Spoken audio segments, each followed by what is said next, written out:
শুভ সকাল দর্শকবৃন্দ, আপনারা দেখছেন আজকের বিশেষ প্রতিবেদন।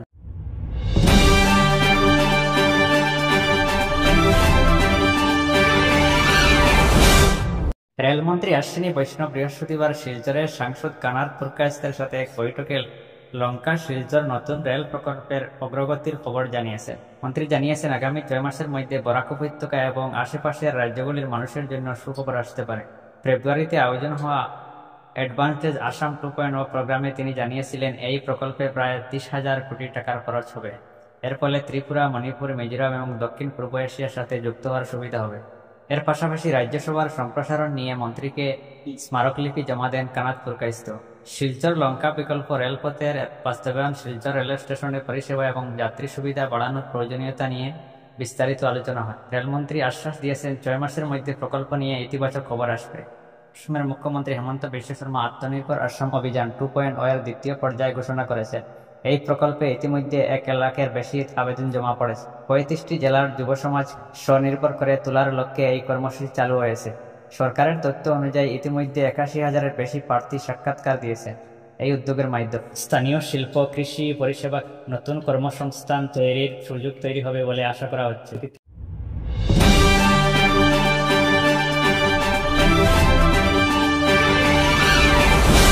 তেহরান সূত্রে জানা গেছে, ইরানের সর্বোচ্চ নেতা আয়াতুল্লাহ খামেনেই ইসরায়েলের বিরুদ্ধে যুদ্ধ জয়ের পর আমেরিকাকে কড়া ভাষায় আক্রমণ করেছেন।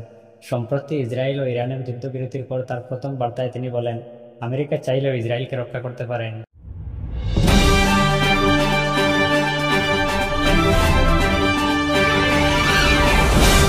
খানবাড়ি সিআরপিএফ ক্যাম্পে গ্রেনেড হামলার ঘটনায় জড়িত 2 যুবকের পরিচয় পেয়েছে পুলিশ। তাদের নাম অঙ্কুর দাস এবং রূপজ্যোতি দাস, যারা দীর্ঘদিন ধরে গরু চুরি ও মাদক চক্রে যুক্ত ছিল। ঘটনার পর তারা পলাতক, তবে পুলিশ অভিযান চালাচ্ছে।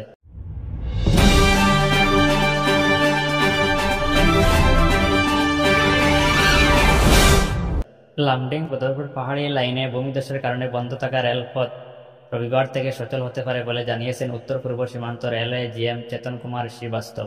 একই সঙ্গে জাতীয় সড়ক কর্তৃপক্ষ জাটিঙ্গা লংপুরা সড়কের বিকল্প পথ নিয়ে ভাবছে।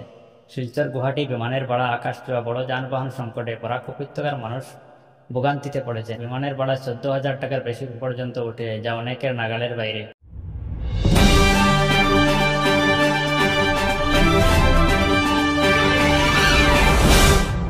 কল্লু ও কাংড়া জেলায় হঠাৎ বৃষ্টিতে হড়পা বানে 4 জনের মৃত্যু হয়েছে এবং 7 জন এখন নিখোঁজ।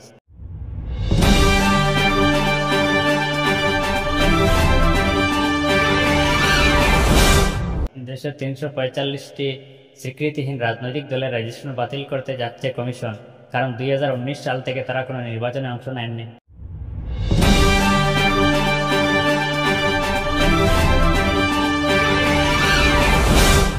ভারতের শুভাংশু 28 ঘন্টার যাত্রার পর আন্তর্জাতিক মহাকাশ স্টেশনে পৌঁছেছেন, যা দেশের জন্য বড় সাফল্য।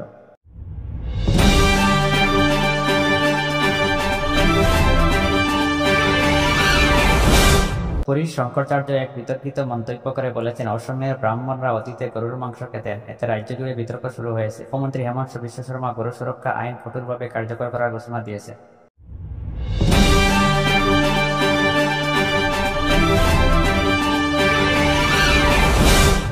মোহন ভাগবত বলেছেন, সামাজিক সম্প্রীতির জন্য কখনো কখনো বাস্তববাদী ভাবনা নিয়ে এগোতে হবে, আবেগ দিয়ে নয়। ডেঙ্গু ও জাপানি এনসেফালাইটিসের উদ্বেগ। সম্প্রতি বন্যার পর আসামে ডেঙ্গু এবং জাপানি এনসেফালাইট জেই এর প্রাদুর্ভাব বেড়েছে। এবছর এখন পর্যন্ত 138টি ডেঙ্গু এবং 91টি জেই রোগ ধরা পড়েছে, যার মধ্যে জেই আক্রান্ত হয়ে 4 জনের মৃত্যু হয়েছে। সবচেয়ে বেশি প্রভাবিত জেলাগুলো হল মরিয়াগাঁও, যোরহাট এবং নলবাড়ি, বরপেটা। জেই এর জন্য বর্ষাকালীন সময়ে প্রশাসন সতর্ক থাকার আহ্বান জানিয়েছে।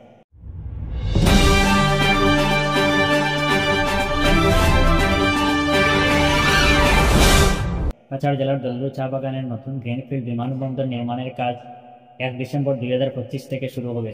প্রজেক্টের বাজেট ধরা হয়েছে প্রায় 1455 কোটি টাকা, আর কাজ শেষ হওয়ার কথা 2027 সালের নভেম্বরের মধ্যে। এর ফলে দক্ষিণ আসামের পরিবহন ব্যবস্থা আরও মজবুত হবে। হাইলাকান্দি লালা রেলওয়ে স্টেশনে এক কিশোরীকে ধর্ষণের চেষ্টা হয়, অভিযুক্তদের আটক করেছে পুলিশ। রথযাত্রা উপলক্ষে 27 থেকে 29 জুন পর্যন্ত কিছু রাজ্যে ব্যাংক বন্ধ থাকবে। আপনারা আর্থিক লেনদেন আগেভাগে সেরে ফেলতে বলা হচ্ছে।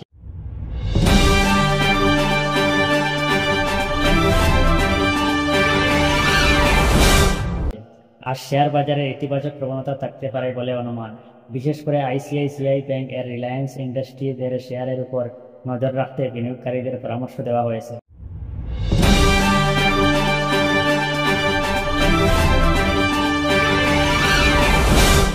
আমেরিকার প্রাক্তন প্রেসিডেন্ট ডোনাল্ড ট্রাম্প দাবি করেছেন চীনের সাথে একটি নতুন বাণিজ্যিক চুক্তি স্বাক্ষর হয়েছে, তবে বিস্তারিত প্রকাশ করেননি। ট্রাম্প প্রশাসনের গণপ্রত্যাবাসনের হুমকির পরও হন্ডুরাসে ফিরে আসা মানুষের সংখ্যা খুব বেশি বাড়ল।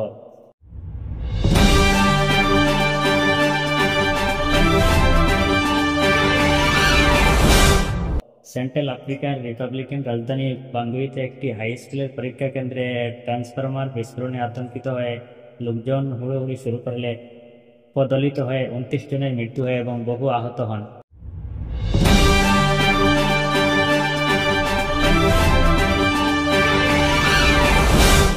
কেনিয়ার আর্থিক বিল নিয়ে চলা প্রতিবাদে অত্যন্ত 60 জন মারা গেছেন এবং 70 জনের বেশি নিখোঁজ রয়েছে বলে অভিযোগ উঠেছে।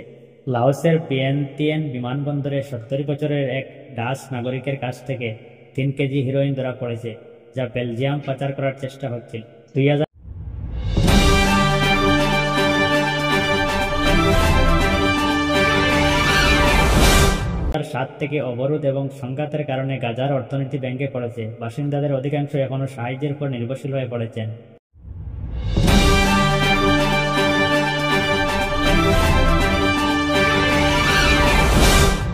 অসমের দরং জেলার পুলিশ আজ এক কুখ্যাত গাড়ি চোর অনিল চৌহানকে গ্রেপ্তার করেছে। বলা হচ্ছে সে সারা ভারতে প্রায় 50,000টি গাড়ি চুরি করেছে। পুলিশের মতে সে বহুদিন ধরে একটি অন্তরাজ্য চোর চক্র চালাচ্ছিল।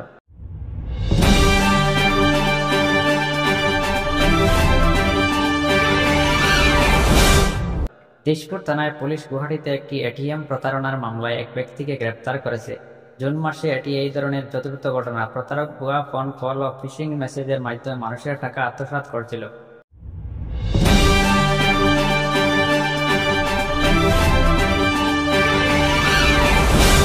গুয়াহাটিতে আত্মরক্ষার জন্য বাড়ছে অস্ত্রধারী মানুষের সংখ্যা। যদিও গোটা রাজ্যে অপরাধের হার কিছুটা কমেছে, তবে গুয়াহাটিতে অনেকেই আত্মরক্ষার জন্য অস্ত্র সংগ্রহ করেছে।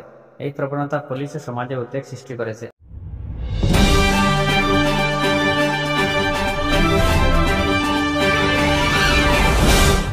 দিল্লিতে বাওনা এলাকায় গ্যাংস্টার মনোজিৎ মহলের বাইককে সকালবেলায় হাঁটার সময় গুলি করে খুন করা হয়েছে।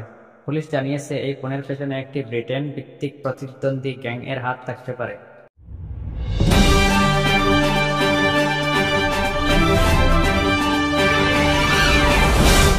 জগ্গু ভগবানপুরিয়া নামে গ্যাংস্টারের মা হরজিৎ কৌরকে পাঞ্জাবের পাতালায় গুলি করা হয়।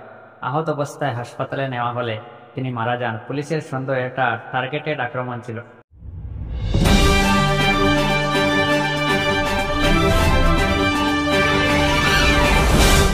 ফরিদাবাদে এক 24 বছর বয়সী নারীকে তার শ্বশুর দর্শন করে ফোন করে 10 ফুট গভীর গর্তে পুঁতে রাখে বলে অভিযোগ উঠেছে। পুলিশ ইতিমধ্যে পরিবারের একাধিক সদস্যকে গ্রেপ্তার করেছে। মহিলার স্বামী এখনো পলাতক।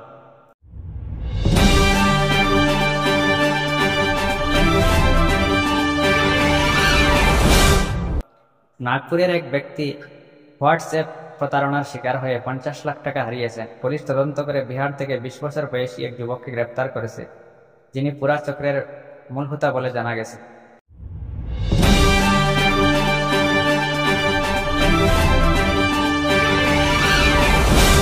নাগপুর শহরে একটি স্পা থেকে পুলিশ 2 তরুণীকে উদ্ধার করেছে। তারা একটি বিশাল যৌন প্রচার চক্রের শিকার হয়েছিল।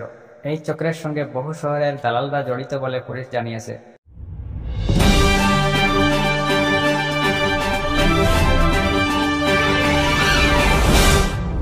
লখনৌতে এক ঠিকাদার তার ভাড়া বাড়িতে এক পার্টির পর মৃত অবস্থায় পাওয়া যায়।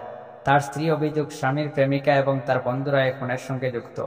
পুলিশ সিসিটিভি ফুটেজ খতিয়ে দেখছে।